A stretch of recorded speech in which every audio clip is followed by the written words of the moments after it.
Hi, everybody. I'm Kraig Kann. Right now, on this edition of Tracks to Success, you'll meet a woman who knows about connection with product and knows about selling herself to do it. She's a familiar face to those who watch the Today Show with regularity, and she's earned the opportunity after years of being front and center with a big TV career of her own that gave her mornings, afternoons, and nights selling and promoting product. 25 years as one of the most popular hosts on QVC. And then she did what most wouldn't do. She decided to bet on herself. She's as business entrepreneur gets. Her name is Jill Bauer, or as she says, just Jill. And her inspiring story of success starts now. Welcome to Tracks to Success. This is the podcast that brings you inspiring people and their inspiring stories, how they found their way to the top, and how their path can help you do the same. Here's your host, network broadcaster, C-suite executive, best-selling author, speaker, and entrepreneur, Kraig Kann. Well, Jill, it is a true pleasure to have you. Thanks so much for joining. And I love the festive atmosphere behind you. It looks fabulous. Well, this is the world of just Jill, right? We're ready for the holidays. In fact, this has been set up since September because that's usually where in retail we're focusing on the holiday season. But always love seeing you being part of what you're doing. You are my metric in terms of success. So I'm honored to be here. Thank you. Well, that script, I'm glad you got the script that I sent you. That's awesome. And if folks are just listening, just let me tell you what's behind her, okay? She's got this amazing tree, and then she's got some other decor behind. So folks, you need to tune into the YouTube channel if you haven't done that and check it all out. It looks really good. And you know what? You teed me up, Jill. It's Jill Bauer to me, because we went to school together, all right? So for everybody out there listening and watching, we went to school together, college together, once upon a time. But now, as she says, it's just Jill. That's what she goes by. So the question is, how'd you come up with that for your brand? I think it was this idea of every time, having worked in the media for a long time, like you have, people would recognize you, or you would have a conversation and they would ask you, what do you do? And I would mention that I work on television. And the comment was, oh, so you're kind of a celebrity. And I always laughed and said, no, I'm just Jill. And that's really where it came from. I've never thought of myself as anything but Jill. This hopefully nice person that you like to be around, that can maybe give you a few ideas about things. It's always just sort of kept me grounded, but I just would like to think, at least, Kraig, that's who I am at my core.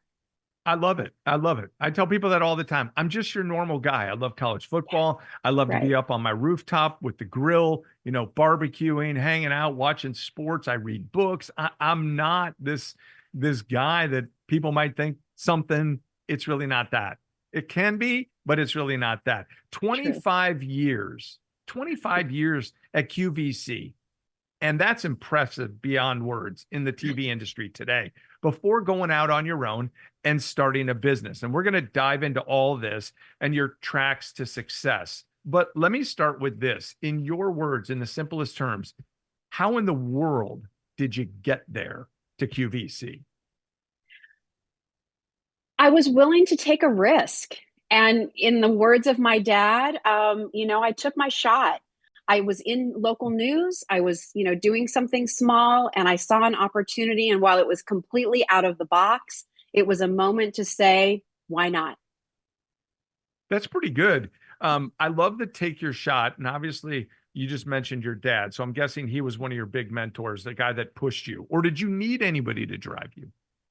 It was always my dad. My dad was my biggest fan. And when I had the opportunity to audition for QVC, it was an audition with 500 people.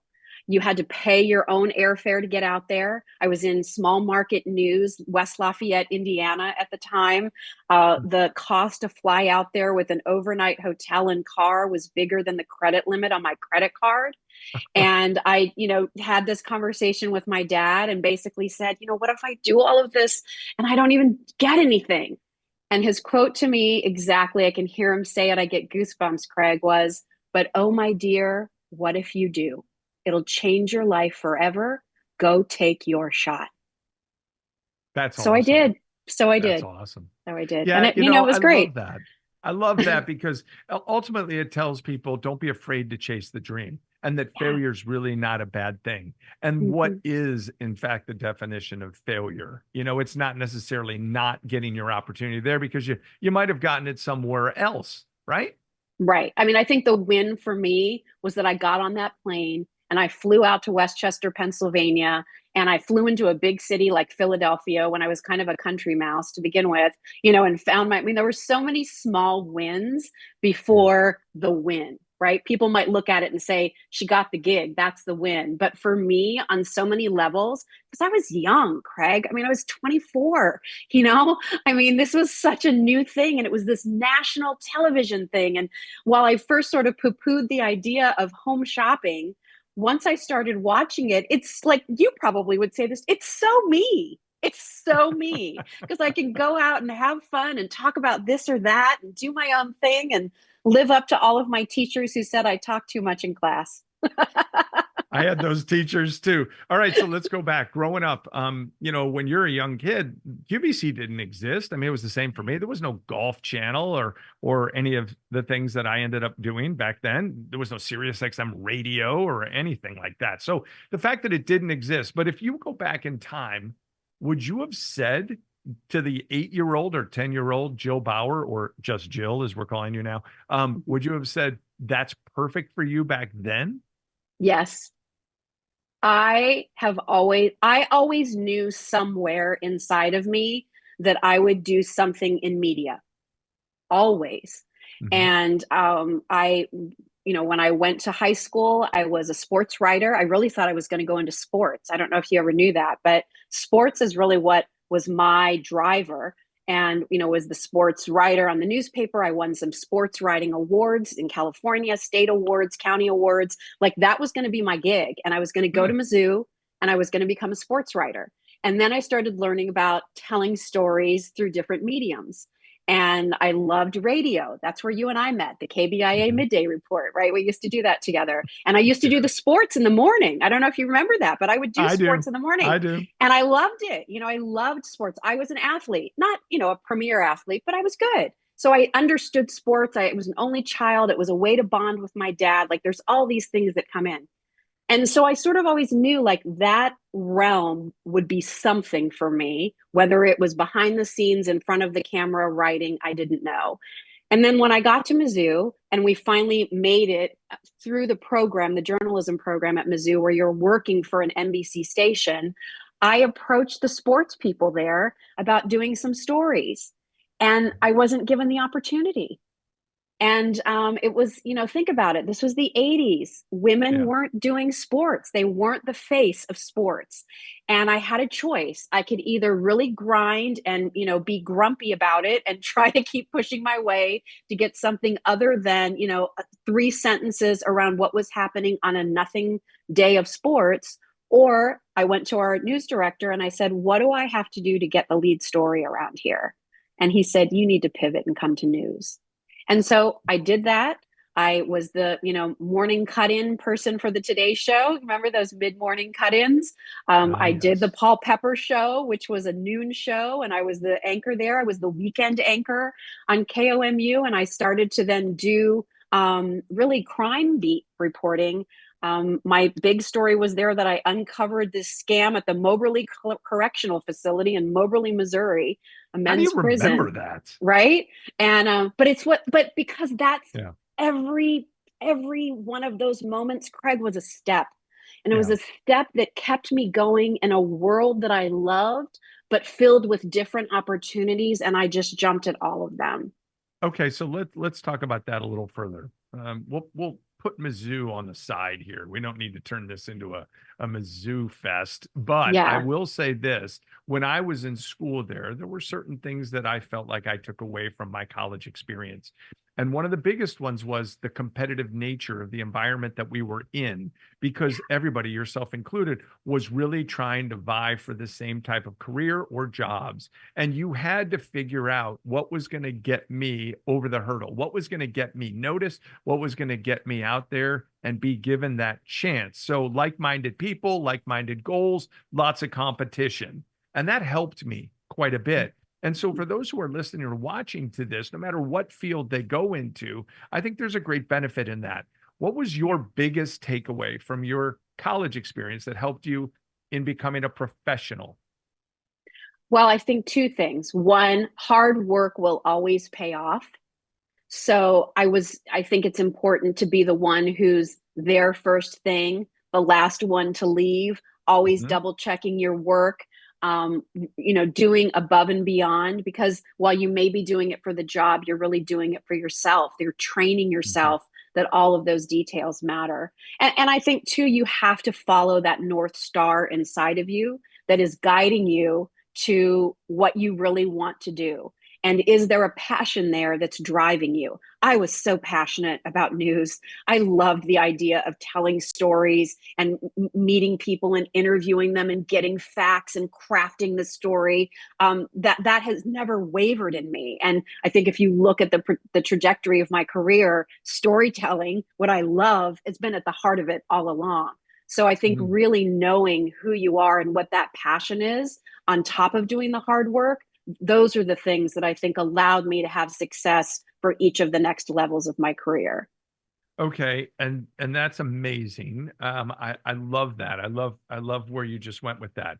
We also all have obstacles, things that held us back, or maybe it was a confidence issue, and other people that, are in a different industry. They fight the same battle. Maybe they're not great at sales, or they're learning their way in marketing, or whatever it might be. What was your biggest obstacle? What almost held you back from being successful at QVC?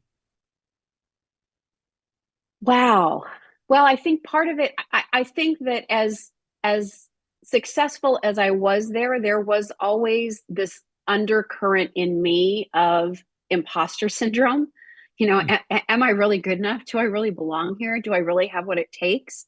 People would always ask me a lot of questions about how I would do this or that with my job, and I just did it, Kraig. I didn't study it. I just let myself come out. And I was very lucky that it was a situation where just being Jill could Mhm. really allow me to thrive. But it would be moments when somebody prettier than me, which are many, somebody who had more of a trained background would come Hmm. aboard, that I would always step back and be like, am I going to keep making it here? Am what I'm doing here okay still? So yeah, I think that goes back to where we started in this conversation. Was I'm just a person, Yeah. and while my career has put me in front of millions of people, that doesn't mean I still don't step back and question, am I really at my best here? Do I belong here? And I Yeah. think that I try not to let those voices get to me too often. I don't let others push me. I don't need somebody to drive me. I drive myself. I've always been that way.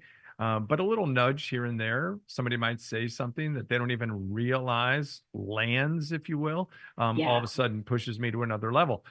By the way, what's your title? Like, do you have a title for your business, your company, Just Jill? Did you make yourself president? Are you CEO? What the heck are you? I'm founder and chief creative officer.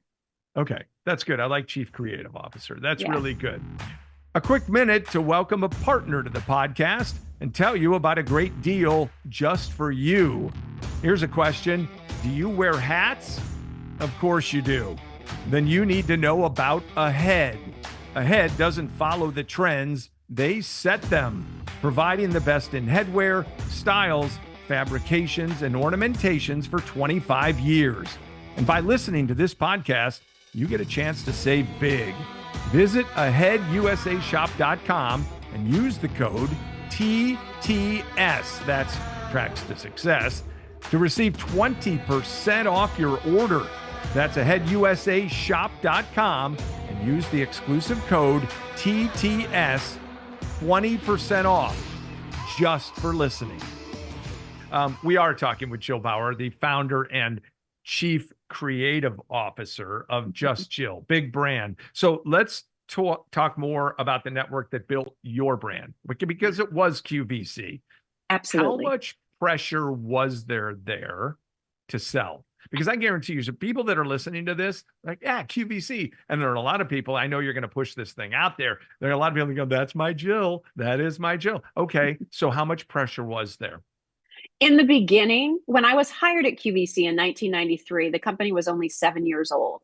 So we Mhm. were on this incredible trajectory. I mean, I think I could have taken off my shoes and they would have sold. Everything was selling. So in the beginning, truly, there wasn't a lot of pressure. But as the company grew, as it was sold and then taken over by investors, it became this behemoth company, right? Mhm. Certainly there was pressure to perform. For the longest time, believe it or not, we were not graded, if you will, on our sales performance. We Hmm. knew that there were goals. I can tell you every single host went out there to try and hit those goals. But if we didn't, at least for a good portion of time in my career there, you were not penalized per se. You might get some coaching. You might come in for a tape review. You know, hey, is there something, this show had higher expectations? Let's look and see, were there things that you could have done to help the sales? But Hmm. really, I would say for most of my career, not so much pressure. Towards the end, it had changed a little bit, and you know, there we were no longer expanding because we'd really hit the pinnacle of all the homes we could be in with cable. There wasn't that growth. Hmm. Companies like Amazon were coming aboard offering things like Prime and free shipping. QVC didn't offer that.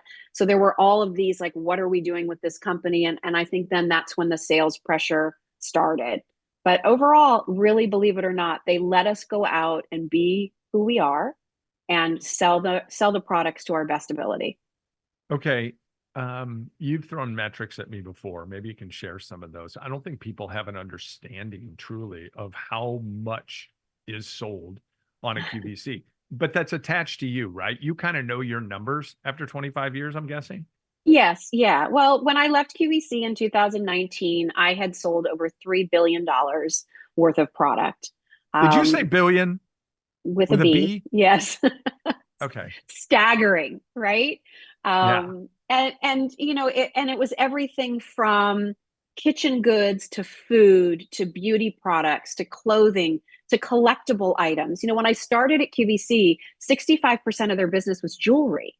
Mhm. Another big part of their business was collectibles, because the company, that the founder of QVC was the founder of the Franklin Mint, right? And that was all sort of collectibles. So we had teddy bears, and I did dolls with Richard Simmons, and teddy bears with Annette Funicello, and you know, I mean, like all these things. Beautiful jewelry, costume jewelry with Joan Rivers and Nolan Miller, who was the designer of the gowns of Dynasty. You know, I mean, it was all of these like wow, fancy things. And then suddenly, like, brands started coming to QVC. And that's when, for me, it really got fun, because then you really felt like, oh, well, QVC, like, we carry Bose, we carry Dyson, we carry X, we carry Z. So it really started to become legitimate. And Mhm. that, I think, for all of the hosts, made us feel even better about what we were doing. Because let's face it, there was a little bit of a stigma around home shopping, who the hosts were, and who we were catering to. When in fact, the demographic showed that our audience was highly educated, had a very, you know, high personal level of income, and was really a very savvy shopper. That's why Facebook is your whole thing. I mean, you got Yeah. probably with a B, billion people following you. Okay. So now let's talk about that for a second. The mindset of selling. Now, I have talked to you, you know, we've had conversations, and you use this let me be your neighbor kind of a philosophy to it, you know, kind of a Mr. Rogers, if you will, brand tie-in. What was your mindset to be successful? To truly just think of how, if I was the consumer, what I wanted to know about the products. I really, one of my phrases lately, Kraig, has been, you need to reflect to be able to connect. And by that, I mean, you really have to put some time into thinking about your own experiences, where you've had your pain points, and how you can take those moments and turn them into a positive for the Mhm. person that you're selling to. So, you know, again, I was young when I started at QVC. I didn't have a lot of worldly experience. However, I do remember going to South Coast Plaza Mall in Southern California with my mom, going into stores where I knew I couldn't afford anything, and remembering how I might have been treated by the salespeople, how their products might have felt or looked different compared to a lesser brand or quality. And those were the things that really guided me as I would go through my presentations to the QVC customer. A lot of it was also being a reporter. I was trying to Mm, find, like, what's my lead, right? Let's not bury the mhm. lead here. What's the big story about this product? And it was never my job. I think this is probably the third most important thing of those one and two. I just ranked, here's three. It was never my job to like anything. I was not paid to like the products. I was paid to share as much information as I could about the products so you could decide whether you liked it or not. And I think that Mm. that level of integrity and research really is why when I left QVC, I was so flattered when so many people would say, I could always trust you when I watched you on the air. I did my job. Yeah. Yeah. Well, all right. You know that I teach presentation and I have workshops around that, around communication, around the value of presentation. What you just said there, reflect to connect, that's huge. I always talk about put the audience first. What might they be thinking? And people have asked me in your career, Kraig, what's the thing that you enjoyed the most? Was it hosting? I said, no. You know what it was? It was panel discussions where I got to interview and moderate. I loved Mhm. throwing things out there, letting other people shine and me hopefully asking a question that was good enough to elicit an answer that really gave the audience, which is first, by the way, the audience something that they could take on to the next level. And I think that actually fits in any industry that anybody is in. My advice to people is listen well and then react and help and guide and then do the project that a company is asking you to do. And if you do that, you're going to be really successful. So I love your philosophy on that. Obviously, when you're selling billions with a B of products and all the different things, you didn't have to quit. Why did you call it a day, if you will, or a show in your career at QVC after 25 years? Well, 25 and a half years. It's a really long time to do anything. I was at a place in my life where my son was getting ready to go into high school. My daughter was headed to college. Mm, I had missed a lot, and it was time for a pivot. I had had this idea of the Just Jill brand simmering in my brain for a long time.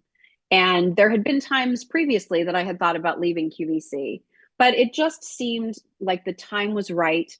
Things were changing there. I wasn't sure where I was going to continue to fit.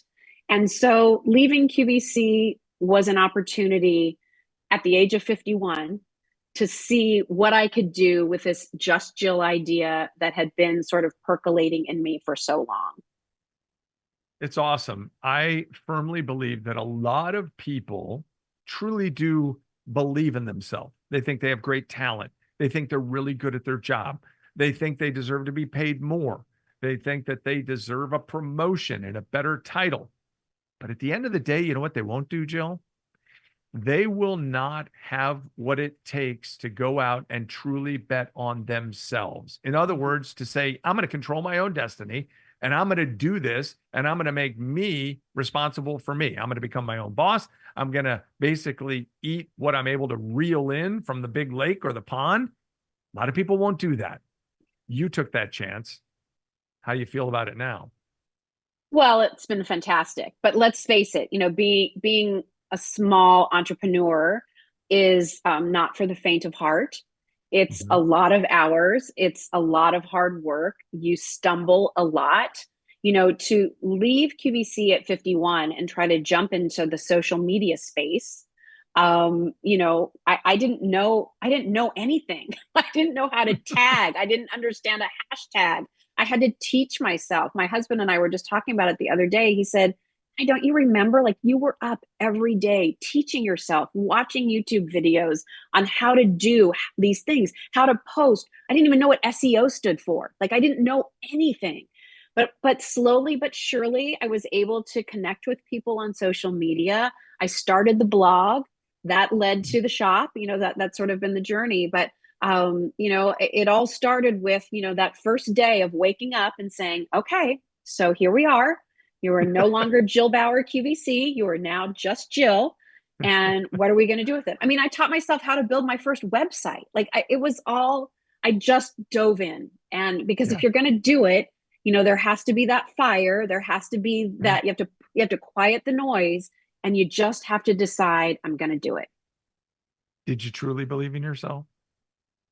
I thought I was on to something. I always believed in the Just Jill idea. I mean, think about it. My idea for Just Jill back in 2012, when I bought the domain, was to do this magazine style website with recipes and videos and shopping and reviews. I mean, I don't want to say I was ahead of my time, but I saw something that could be. And the funny thing is, when my husband and I first started exploring that Just Jill idea, we had all these things like, right, we're going to do this, we're going to have this. Oh my gosh, it's going to be so great. Look at the layout, the template. And he looked at me and he said, how do we make any money with this? I was like, wait, we're supposed to make money? So, we were kind of like, oh, we got to think about that a little bit. So that's sort of why. And then some other opportunities happened at QVC. So Just Jill kind of just went on that back burner. But it was always simmering, right? I never completely turned the flame off. It was always simmering. I always had ideas around it. So what better time to go for it than what I think is my second and probably last act. And let's go for it. Let's see what happens. In addition to hosting this podcast, Kraig leads the Kann Advisory Group, focused on elevating communication for companies and individuals. Company consulting, team and individual workshops, mind-altering virtual programs. To learn more and to find out why the Elevate workshop has been labeled the most powerful experience in leadership communication, visit cannadvisory.com. And when you do connect, mention the Tracks to Success podcast to receive your special discount. Now, back to the interview.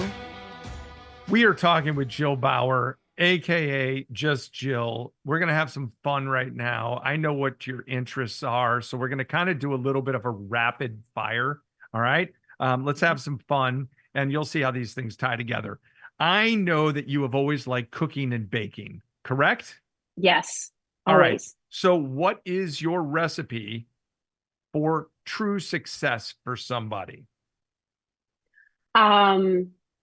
Start with a big bowl, add a lot of heart, a bit of patience, a lot of drive, and sprinkle in across the top just that undeniable belief that I can do it, and you'll be on your way. Really good. Really good. You love jewelry as well, and you've sold a lot of it.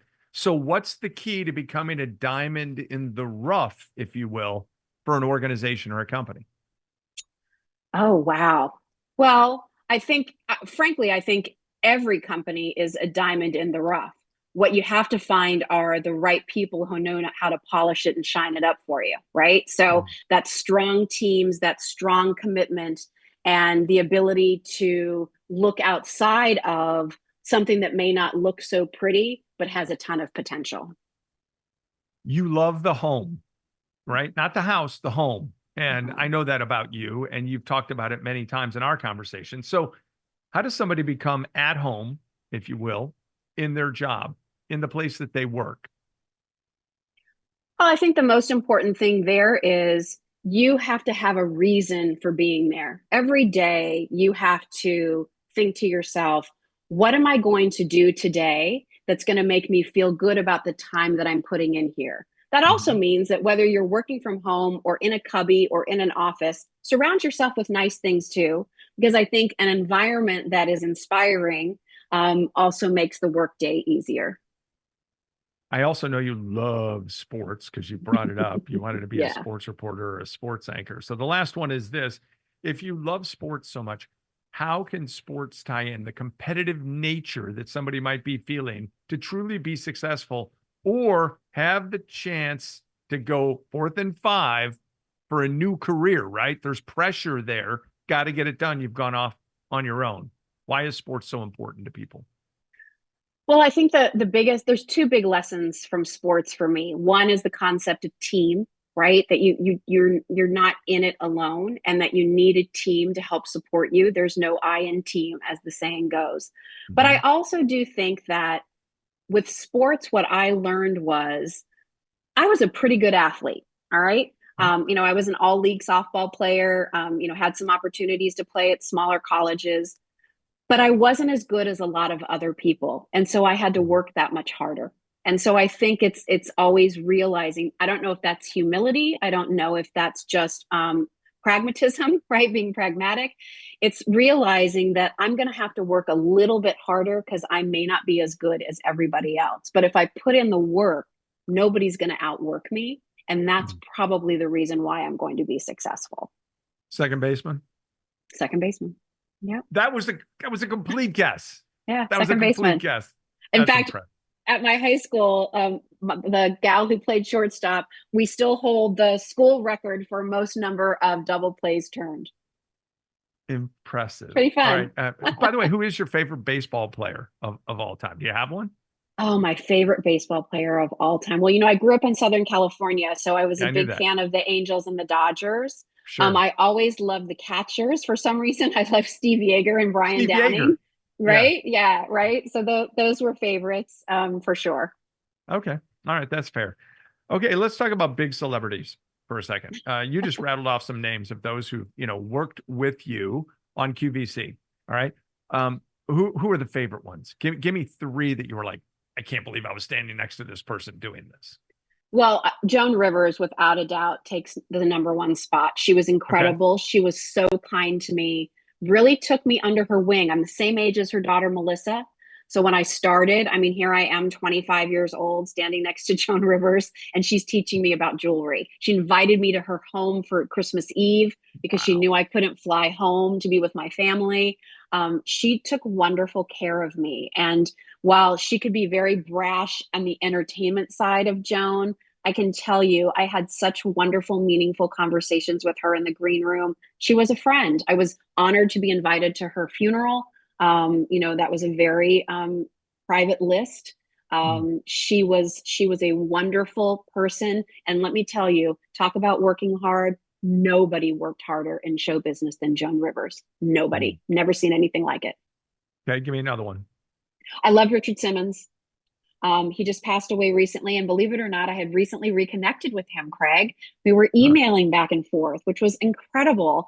He had chosen to live a very private life the last, decade or so. But when he was at the height of sweating with the oldies and all of those, he actually had a doll line at QVC, and he and I worked together quite a bit. He was somebody else who, off camera was such a different person than who he was on, but what was consistent there was the genuine nature of his heart. He was such a gentle soul. Tell me about the Property Brothers. For those who know exactly who those two guys are, that's been big for you. That was a real cool thing that you got to do, kind of in going back and doing some work with QVC. Yeah, right. So I had met Drew and Jonathan Scott. You know them from HGTV. I had met them at QVC, and we just struck up a really nice rapport. And they would always check in with me. If I wasn't working with them, they'd text me, bummed we're not doing a show together. And when they found out I was leaving QVC, within a week of me leaving, I got a call from Drew Scott, and he said, "So what are you doing? What do you want to do? Why don't you come work with us?" And I said, I can't right now. Like, I need to get away from QVC. I need to figure out what I want to do. I'm not sure what I want to do. But he kept in touch with me, and Jonathan too. They just kept pinging me, checking in. What's going on? Mm. Hey, saw you here, saw you there. And so finally they said, we really would like to try growing the retail side of our business at QVC. And we need somebody to represent our products there that we feel comfortable can represent our brand. So for Mm. 2 years, I was the brand ambassador for Scott Living on QVC, and also helped do some product development and design for their home collections there. Amazing. Jill, what are you most proud of? Are you most proud of getting to QVC and having a 25.5 year career there? Or are you most proud of the fact that you pivoted and have found your way doing this new line of work, if you will, creating your own brand for yourself?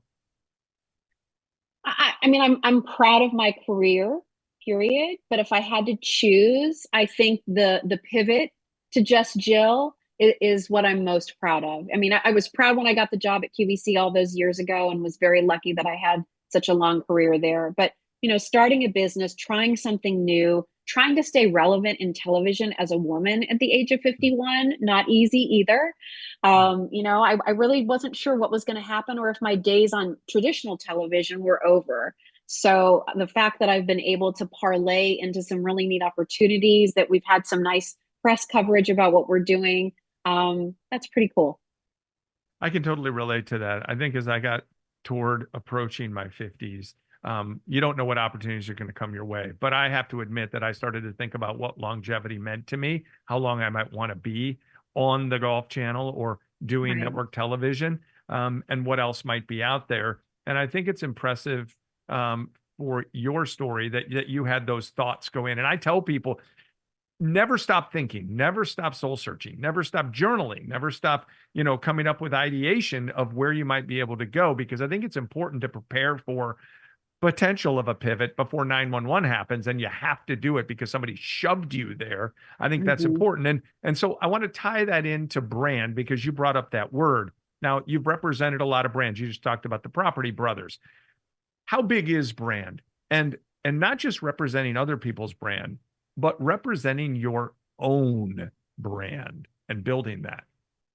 Well, brand is huge. It's to me, it's your reputation.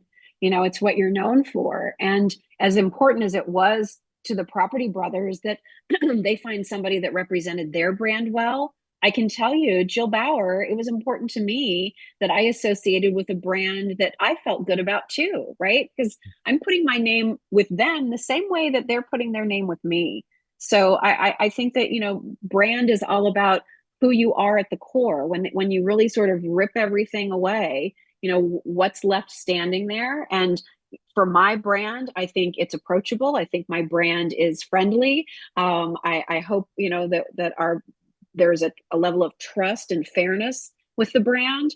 And that speaks, I think, really, if you were to name some qualities about me, I hope those are the things people would say about me as a person too. So that idea of brand is very Mhm. closely tied with who you are. And I think people need to remember that sometimes. 100%. And your social media following, you said, you had to learn it all. But I think your following's unique, Jill. Obviously, I follow you. Lots of women who have followed Mm-hmm. you over the years. And you Not talked about neat. something that's interesting, which is relevancy and trying to stay relevant. And I think social media can help you do that. I talk a lot, I've said it multiple times, even this season in this podcast, that I'm not interested in being known. That doesn't Yeah. interest me. It's not something that I sit around and think about. But I am interested in being knowable. And Mm-hmm. being knowable is about what's attached to your brand, what value you bring to other people. Like, why do you have an X number of followers? Why do people listen to a podcast? Why do people want to go into one of your workshops, et cetera? So you have built this following. Is there pressure with that to live up to it, especially now and staying relevant and continuing on? For me, no. I think I've worked very hard to cultivate a following of people who are kind and thoughtful and are looking for somebody normal, as normal as I would be considered, They're but they're looking at normal. the wrong two people here because we went to school together. I know that. Go ahead. But Sorry. you know what I mean? Like, just they're looking for real in a world of AI, and you're not quite sure who to trust in social media. And I've worked so hard to stay connected to my audience, whether I'm sharing personal snippets of my life, good and bad, whether I'm letting them see me made up or not on a Sunday morning over a cup of coffee. We do Facebook Live sometimes, and I don't have much Mhm. makeup on. I'm still in my pajamas, like, because isn't that what everybody else is doing on a Sunday? So why can't I do that with them too? Mm. I ban people, Kraig. If you're not nice on my pages, everybody gets one chance. But if there are people who are snarky or trolling or doing those things, you're out of there. So we really pay close attention to that on our pages because I want the environment there to be welcoming. I think people are looking for that girl next door friend. At least for my audience, they want someone that they like to listen to and who can authentically just tell a story, whether that's about product or life or the greatest new chocolate chip cookie recipe. And that's really what we've tried to offer. And frankly, it's no different than if you and I were sitting across from each other having a cup of coffee and I was raving to you about these chocolate chip cookies that I just baked. It's just staying in my lane. I don't need my lane to be like this. Here I am. This is who I am. I'm staying right here. And this is what you can expect while you're here. Yeah. Peanut butter chocolate. You got any recipes for that? Oh, yes. Enjoyable. Okay, yes. Yeah, good. Perfect. Looking for a guest speaker for your next event or annual conference? Kraig's message is inspiring and empowering. Visit kraigcanspeak.com to learn more about his topics and find out about his green shoe experience. It's a day your people will talk about long after he's gone. So visit kraigcanspeak.com and mention the Tracks to Success podcast to receive your special discount. Now, back to the show. Talking with Jill Bauer. So much to talk about, so much success. We talked about your following. How's that book coming, by the way? Maybe 2025, we're going to make some inroads on that book. You know what? Mine's sitting over my shoulder. And I've told you this many times. It is more fun. It's hard work. It's more fun to write it.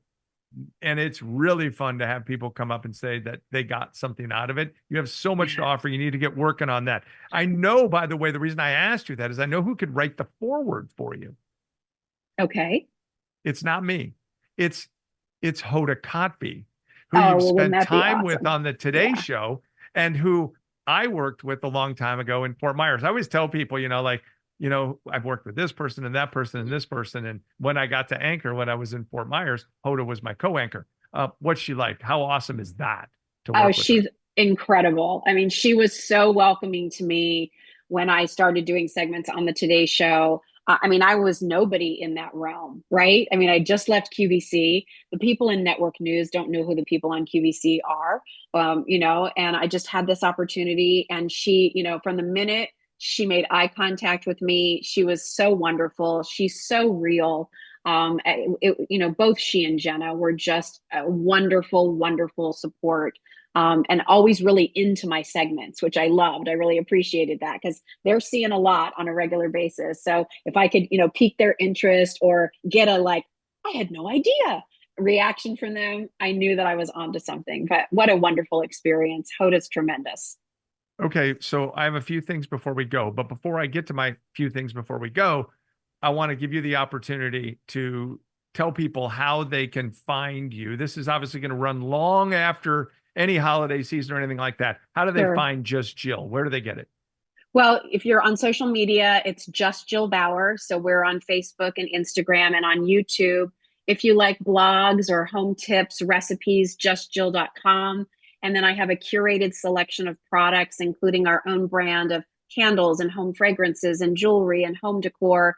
We launched justjillshop.com, really taking all the things that I loved about QVC and felt like I could do a little better on a smaller scale. We launched that in 2021. So we're 3.5 years in, and it's a great place to find small businesses that maybe wouldn't be found elsewhere, plus some great bigger brands that have been very loyal to me. Okay, there you go, folks. All right, Tracks to Success. Inspiring people, inspiring stories. You're an inspiration to a lot of people. Your success is obviously well documented. And when you throw billion into sales numbers, that's pretty impressive. Can you share a few things here before we go to help people understand that the Tracks to Success, much as we would love to think that they go straight up or in a straight line, they don't. They don't. And the successes come in a lot of different fashions. Can you talk about that, about the non-perfect road, and get people to be comfortable with that? Well, I think the road is never a straight line, right? I mean, there's always going to be peaks and valleys. There's going to be places where you're low and then you're flat and then you come back up again. And all of those moments are really learning opportunities to allow you to take a look at what's happening and figure out, how am I going to pivot? Am I working hard enough? Am I thinking clearly enough about my audience? Do I have the right people around me to support what I want to do? Am I thinking outside of the box, or am I reinventing the same idea over and over again and realizing that, yeah, guess what? This is the definition of insanity. I'm getting the same result and we're not getting anywhere. So there are moments as you're going through this journey where you have to be prepared to be uncomfortable. There are moments in this journey that are going to wear you out, but the momentum comes because you keep showing up, because you keep going. At the end of the day, the most important thing is you got to keep going. It might mean a pivot in the way you're thinking. It might be a subtle change in what you're doing with your career. But as long as you keep going, the trajectory will happen, and it will happen where and when you want it to. Yeah, the joys in the journey, right? No matter Yes, how rough it can absolutely. be at times. And I think that's what, Right. I think that's what people don't realize is how much positivity there is on the back end of struggle, and Yeah. how much you can, like, look, I'm super proud of accomplishing some of the things I've accomplished, but I'm probably more proud about the way I've handled some of the things that haven't gone perfectly for me. And if I was going to critique myself, it would be, man, at times I was too driven. At times I was too impatient. At times I didn't see the big picture. And you know what I didn't do? I did not celebrate myself or my successes along the way. I was too focused, Jill, on what I needed to achieve next. Yeah. And it's taken me a long time to figure out, sit back, chill out for a couple of hours, and actually celebrate what just Right. happened today. Right. Well, life's short, right? And what do they say? Most people retire in their 60s. And then, the life expectancy is in your 70s. So what? You've done all this for 11 years to just sit back and relax? No, like everybody deserves that little moment of celebration.